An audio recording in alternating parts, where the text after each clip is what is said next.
अनुरोध करूंगा colonel Sophia Qureshi से कि वो आपको आज तड़के सवेरे से हुई घटनाओं से अवगत कराएं। Colonel Qureshi. Thank you sir. नमस्कार। 8 से 9 मई 2025 की मध्य रात्रि को पाकिस्तानी सेना ने सैन्य बुनियादी ढांचे को निशाना बनाने के इरादे से पूरी पश्चिमी सेना पर भारतीय वायु क्षेत्र का कई बार उल्लंघन किया। यही नहीं बल्कि पाकिस्तानी सेना ने नियंत्रण रेखा पर भारी कैलिबर वाले हथियारों से गोलीबारी भी की। अंतर्राष्ट्रीय सीमा और नियंत्रण रेखा पर लेह से लेकर सर क्रीक तक 36 स्थानों पर 300 से 400 लगभग ड्रोनों का इस्तेमाल घुसपैठ का प्रयास करने के लिए किया गया। भारतीय सशस्त्र बलों ने काइनेटिक व नॉन काइनेटिक साधनों का उपयोग करके इनमें से कई ड्रोन्स को मार गिराया। इतने बड़े पैमाने पर हवाई घुसपैठों का संभावित उद्देश्य वायु रक्षा प्रणालियों का परीक्षण करना और खुफिया जानकारी इकट्ठा करना था। ड्रोन के मलबे की फोरेंसिक जांच की जा रही है। प्रारंभिक रिपोर्ट्स से पता चलता है कि वे तुर्की के असीस गार्ड सोंगर ड्रोन्स हैं।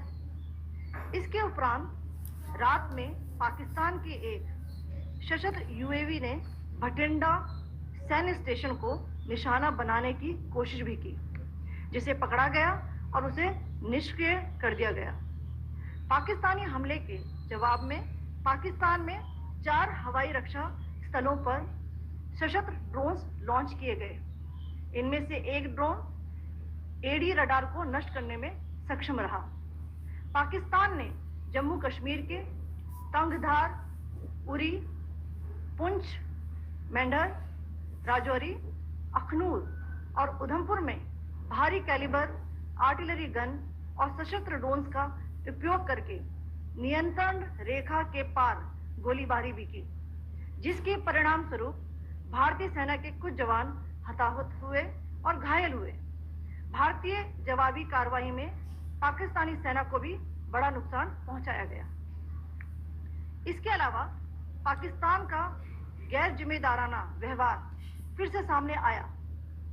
7 मई 2025 को रात 8:30 बजे एक असफल अकारण ड्रोन और मिसाइल हमला करने के बावजूद पाकिस्तान ने अपना नागरिक हवाई क्षेत्र बंद नहीं किया। पाकिस्तान अपने नागरिक विमानों को ढाल के रूप में इस्तेमाल कर रहा है, जबकि उसे अच्छी तरह से पता है कि भारत पर उसके हमले से हवाई रक्षा की तीव्र प्रतिक्रिया होगी। यह भारत और पाकिस्तान के बीच अंतर्राष्ट्रीय सीमा के पास उड़ान भरने वाले अंतर्राष्ट्रीय उड़ानों सहित नागरिक विमानों के लिए सुरक्षित नहीं है।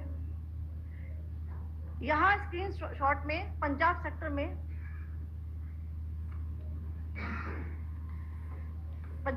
में हाई एयर डिफेंस अलर्ट स्थिति के दौरान एप्लीकेशन फ्लाइट रडार 24 का डेटा दिखाया गया है। जैसा कि आप देख रहे हैं यहाँ पर भारतीय पक्ष का हवाई क्षेत्र घोषित बंद के कारण नागरिक हवाई यातायात से पूरी तरह से रहित है। कराची और लाहौर के बीच के हवाई अड्डे मार्ग पर नागरिक एयरलाइंस उड़ान भर रही है। हाई अलर्ट किया गया है विमान फ्लाइनेस एविएशन का एयरबस 320, जैसा कि आप यहाँ देख रहे हैं,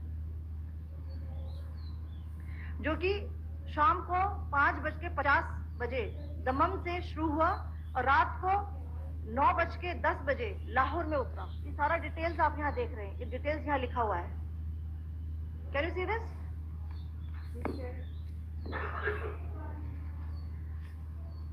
भारतीय वायुसेना ने अपनी प्रतिक्रिया में काफी संयम दिखाया और इस प्रकार अंतर्राष्ट्रीय नागरिक विमान सेवा की सुरक्षा सुनिश्चित की। धन्यवाद। जय हिंद।